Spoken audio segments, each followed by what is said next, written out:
your breath, my bellows, my heart, your hearth. Today, God calls you beloved. Today, we carry a new Ember.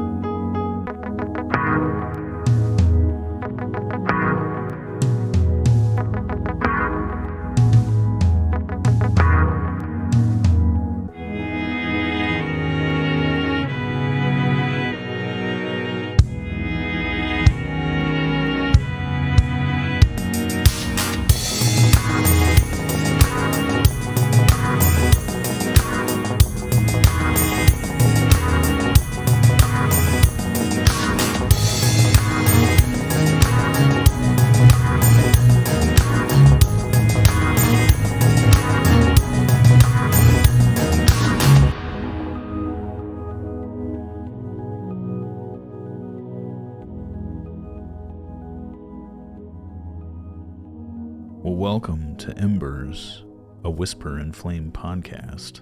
My name is Michael, and I am the voice of Whisper and Flame, the voice that will guide you and journey with you these next 30 days.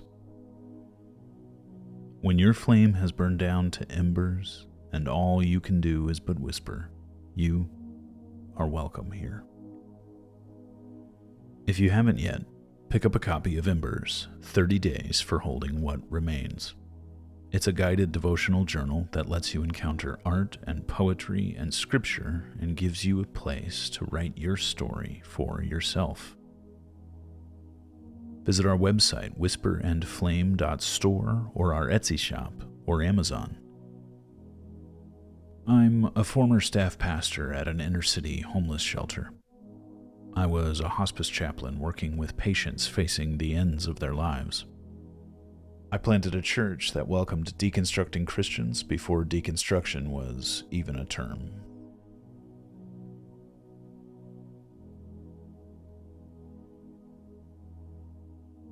Who are you? How do you see yourself? For years, I struggled. I saw myself as worthless. Growing up in my house, love was conditional. It always seemed to come at a cost, and I felt like I was the one paying. I wasn't inherently worth more to my family, so I had to pay. I had to apologize for my joy. It was too loud. I had to pay for it by shutting up. I had to apologize for having an opinion. It could never be correct. I was just a stupid kid. I had to pay for it by being dismissed. I had to apologize for sharing my hurts, my hopes, my dreams, and pay for them by accepting anxiety as gospel. It made me feel incapable, made me feel untrustworthy and stupid and worthless.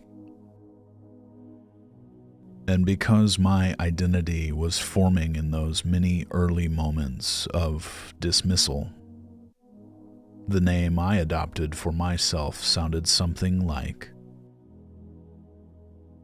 unacceptable, unworthy, unlovable. When I first got married, I thought I had finally found the unconditional love, the acceptance, and the worth that I had been looking for.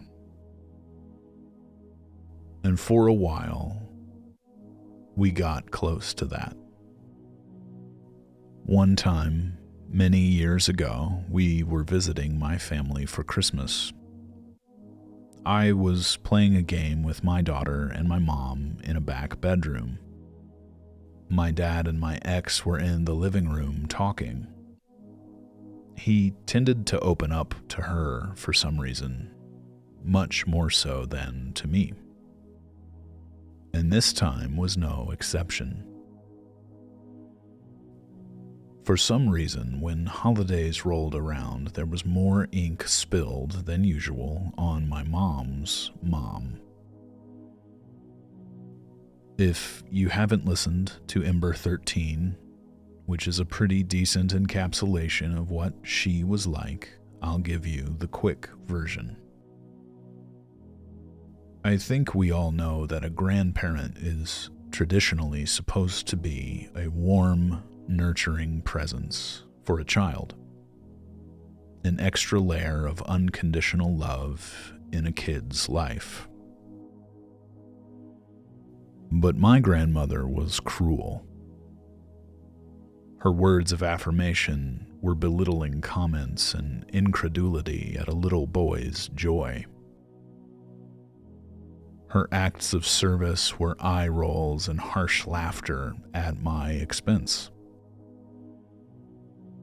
And like I say in Ember 13, she told me once upon a time that I had never been wanted. That always stuck with me because I knew she meant it, but at the time I didn't know what she meant. Did she mean my parents didn't want me? Did she mean that she and my grandfather just didn't want me to visit them that summer? Or did she mean that they were unhappy they got me as a grandson? I don't know. She said it and just left it there. It was one of the many times I recognized as a kid she just didn't like me very much. It was like having a mirror reflecting my identity back to me as someone who was never, ever good enough. She had to be right. She was an adult. I was a kid. So, something had to be wrong with me. And because my parents kept taking me back there for every season that was supposed to be relaxing, summer vacations and holidays, it reinforced a pattern that my identity, my core self, was wrong. It taught me early on to question my own worth. I never knew why my parents couldn't stop her. After a while, it started to seem like they just didn't want to. So, this one Christmas, well into adulthood, when my ex and my dad were talking in the living room, I finally found the reason why they didn't stop it and cut my grandmother off completely. My dad said that he hated how I was treated as a kid, but he knew my mom would never stop visiting her mom and making all of us go along with her. He told my ex, if I had put my foot down and said, no more visiting your mother, we're not seeing her anymore, that would have been the end of my marriage.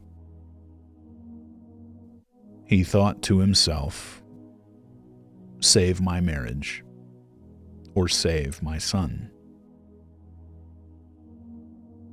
And so he said, I chose my marriage. I sacrificed Michael.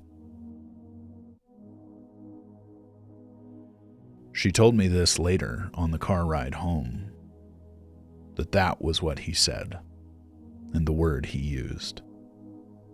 Sacrificed. So that reopened some wounds, you know? I was angry about that for a long time. Sacrificed for what? A marriage neither of them particularly seemed to enjoy. Our parent-child relationship not as important as my mom's parent-child relationship. Our parent-child relationship not as important as my dad's husband-wife relationship. I did not matter as much, flat out. Bottom line. Conditional love, you know. I was always paying. I became the payment. Pieces of my heart were chipped and scored. Whole areas broke away. My heart broke over and over at the name that I believed I had. The name I adopted for myself. Unacceptable, unworthy, unlovable. You gotta pay if you want to be loved. You are not worthy of it all on your own. And so I paid it. In performance, in apology, in unrequited service, trying to be good enough in all of my young relationships, with friends, with my family, with girlfriends, I was always paying. There is only one person who has ever loved me unconditionally. Only one person who ever made me feel worth it. Jesus. Because when I was always paying, he is the only one who ever paid for me. His love is unconditional. This time, he paid. He was the payment for all time. For me. His body on the cross. If that's not love, unconditional love, then it doesn't exist. If it's true, if it does exist, then that unconditional love, it's not just for me. It calls you. It calls me by one name above every other. You are precious. You are wanted. He calls you beloved. That is my identity, and it's yours. That is who you are. No other answer suffices. No other name works. God's love for you demands it. If he was so willing to spend his own life for you. And when he begins to mend our very identity by naming us beloved, he begins to mend the pieces of our hearts that broke away. So that we can be like those Japanese kintsugi vessels from Ember 20, broken pottery that are welded back to whole because God loves you and wants you to heal. You will always carry every loss with you. The lines that show where your heart broke are scars that can be mended back together by his gold dust mercy.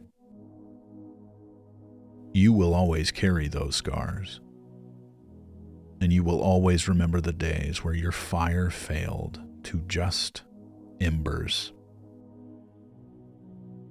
But they can rekindle.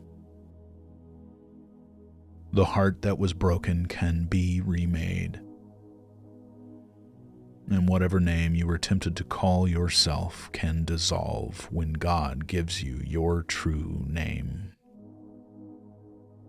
Because you are so loved. God priced you at the cost of his own life. You cost the death of God to God. You are so worth it. You are beloved. I was angry for years after that conversation in the living room between my ex and my dad. The word, sacrifice.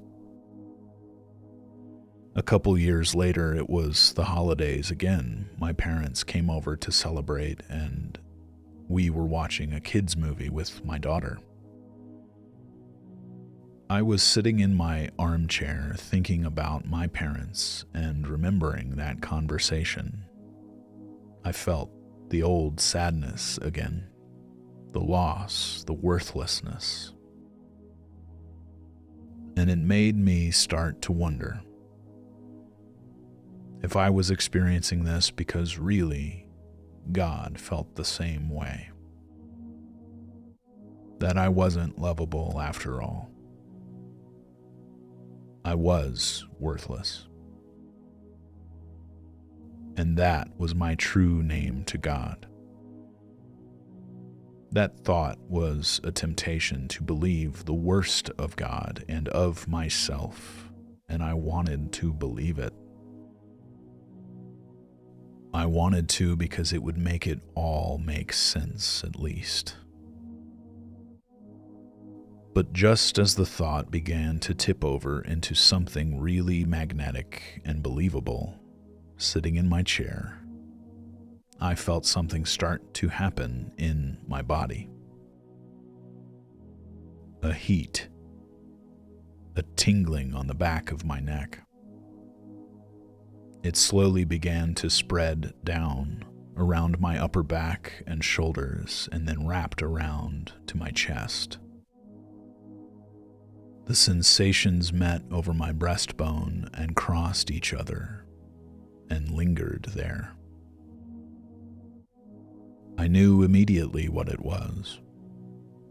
Not a stroke, not a heart attack, and I wasn't making it up. This heat was God's love in action. I believe Jesus himself stood behind me with his arms wrapping around me. I had entered another thin place in my story. After struggling for years with that feeling of lovelessness, of frustration, his arms crossed over my chest and met above the place of my heart. He mended there the pieces that were broken.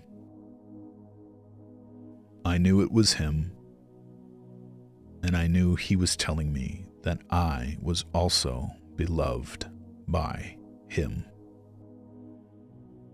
No one around me knew, but looking at my parents and realizing I was loved by the source of all love and life and light, it was okay. Everything was okay. Because I wasn't alone. He was sacrificed too. And I wasn't worthless. His sacrifice proves nothing less. Because you don't die, you don't save, and you don't forgive those who aren't beloved to you. So I forgave my parents too, and moved on. Though the scars remain, it's only a phantom pain. And the lines of those scars, showing where the breakage occurred, are filled with God's mercy for them and for me. Those scars have truly become holy ground. My parents aren't the source of unconditional love, no matter how much I wanted them to be. Neither is my ex, who I hoped would rescue me from feeling worthless. Neither are my friends. Neither is anyone. No human being is capable of fulfilling that core heart need for any other human.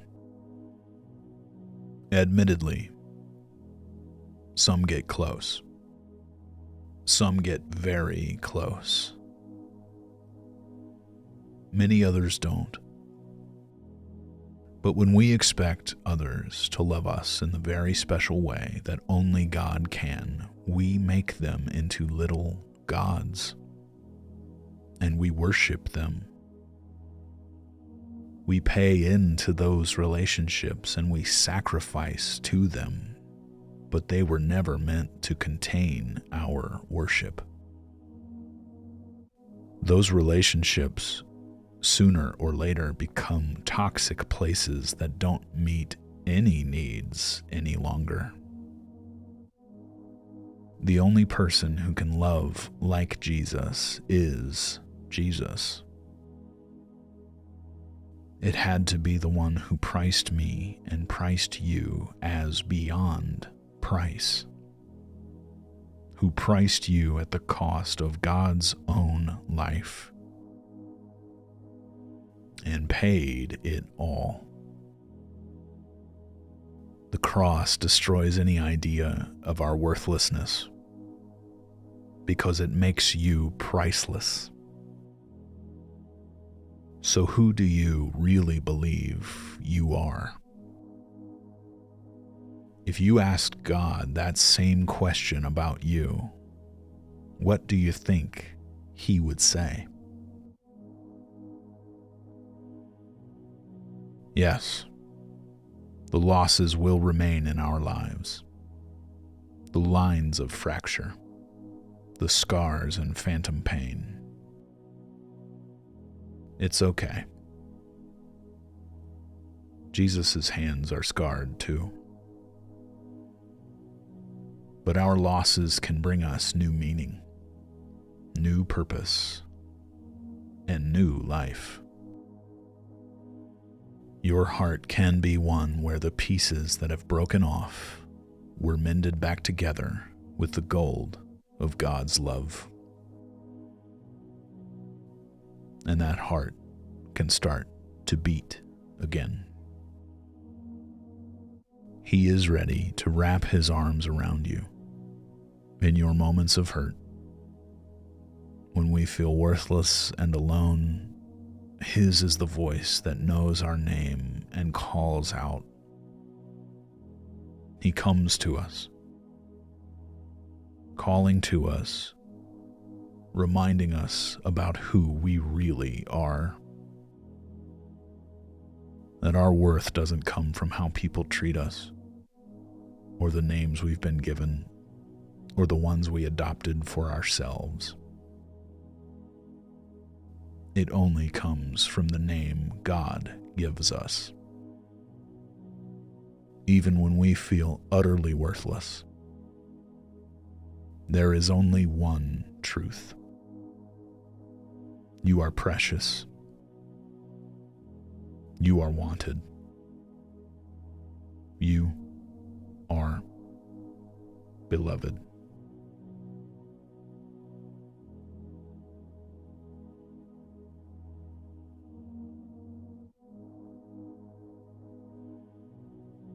Breathe with me our breath prayer today. Inhale.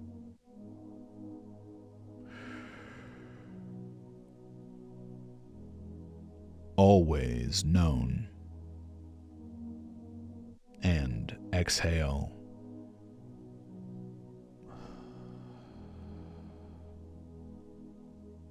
Always loved. And again. Inhale.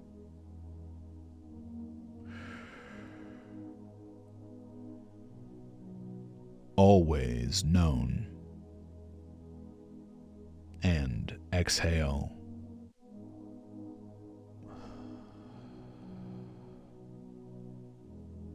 Always loved.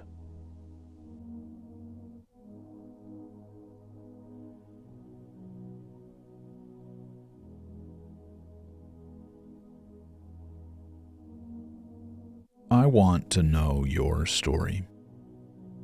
What names have you adopted that are not from God? What would life look like if you claimed back your true name? Beloved. If you'd like to share your story with us, or even join us on this podcast, we'd love to hear from you. Reach out to us on the Whisper and Flame Facebook pages, Instagram pages, or send us an email at whisperinflame, that's whisper, the letter N, flame, @gmail.com. We look forward to connecting with you.